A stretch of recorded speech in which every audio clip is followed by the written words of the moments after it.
Hello, Gators. My name is Mrs. Stombaugh. I teach second grade here at Austin Ridge, and today I'm going to read you one of my favorite stories called Listen, Buddy by Helen Lester. I used to love this story when I was little because the main character, Buddy, gets himself into a lot of trouble when he doesn't listen. So I hope you enjoy it as much as I do. Buddy's father had a beautiful big nose. He was a great sniffer. Buddy's mother had a beautiful big teeth. She was a great chomper. Buddy had beautiful big ears. It didn't matter. When Buddy's parents sent him to the vegetable stand to get a basket of squash, Buddy came home with a basket of wash. When they asked him to buy 15 tomatoes, he came home with 50 potatoes.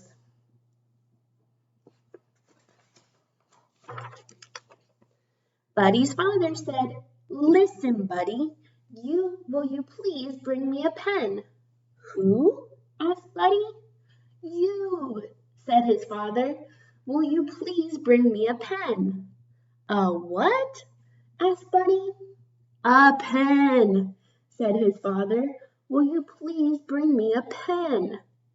"Sure," said Buddy. Buddy's father said, "Listen, Buddy." I don't think he brought him a pen.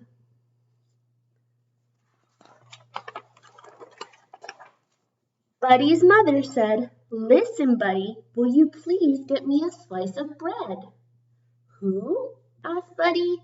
"You," said his mother. "Will you please get me a slice of bread?" "A what?" asked Buddy. "A slice of bread," said his mother. "Will you please bring me a slice of bread?" "Sure," said Buddy. Buddy's mother said, "Listen, Buddy."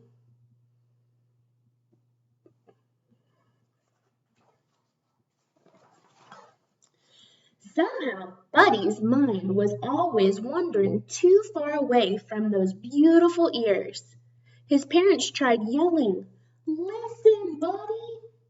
They tried whispering, "Listen, Buddy." Nothing worked.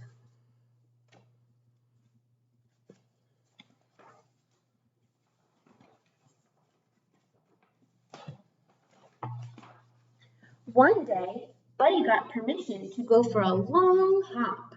He had never been allowed to go beyond the vegetable stand. "Listen, Buddy," his parents warned him. "Just remember that at the end of the road, there are two parts.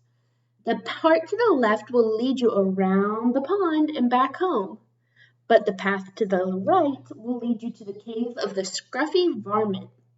And that scruffy varmint has a nasty temper, so be sure to take the path to the left." "Right," said Buddy. "Left," said his parents. "Right," said Buddy, and with a salute of his paw, he hopped away. Feeling very grown up, Buddy hopped along past the vegetable stand and on to the end of the road. Now let's see, he pondered. Was I supposed to go left or right? Or right or left? He thought as hard as he could.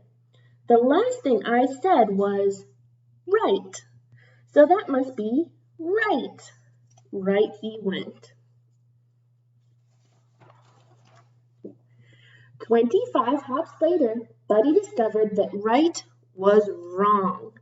There in front of the cave was the scruffy varmint, doing scruffy things that varmints do, like snarling, mussing his hair, rubbing dirt on his knees, and scratching a whole lot of itches. At his feet was a large pot of soup. "What are you going to do with that soup pot?" asked Buddy. "What does one usually do with the soup pot? Bake pie?" "I'm going to make soup." "Some what?" asked Buddy. "Soup," snarled the scruffy varmint.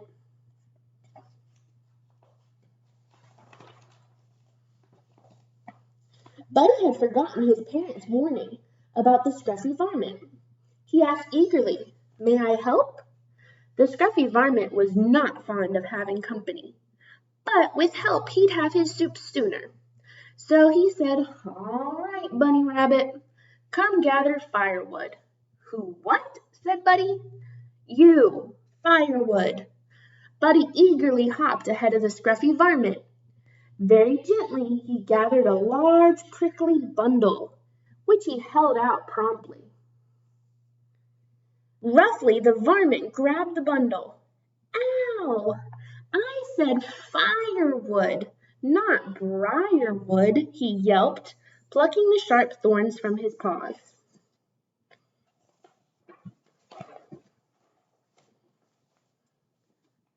Later, when the pot was filled with water, the scruffy varmint lay against a rock, licking his paws and barking orders.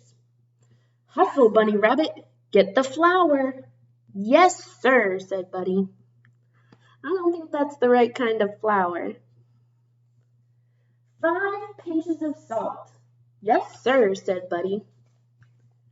"That looks like 5 inches of salt to me." 15 tomatoes." "Yes, sir," said Buddy.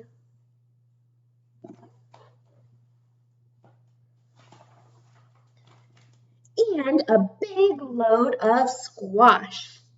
"Yes, sir," said Buddy. The scruffy varmint rose and gave the soup a stir. He took a taste. It tasted a little like, maybe it needed some pepper. "Bunny Rabbit, get the pepper from the left side of the kitchen sink," the varmint growled. "Who get the what from the where side of the where what?" asked Buddy. The scruffy varmint repeated, "Who get the what from the where side of the where what?" Never mind. He stalked into the kitchen and got the pepper himself and sprinkled it into the soup. "There," he snarled. "Now, Bunny Rabbit, put the soup on the fire." Buddy put the soup in the fire. The fire went. So did the scruffy varmint. "I'll teach you," he howled. "I will have some soup. Bunny Rabbit soup. And I know just the bunny to use. The bunny rabbit who never listens." Buddy listened. He also hopped very fast, faster than he'd ever hopped in his life. He whizzed up the road, past the vegetable stand, and into the safety of his house. And a little later, when Buddy's parents asked him to bring a pen and a slice of bread, Buddy listened. I hope you enjoyed Buddy Listen. I miss you all, and I hope to see you soon.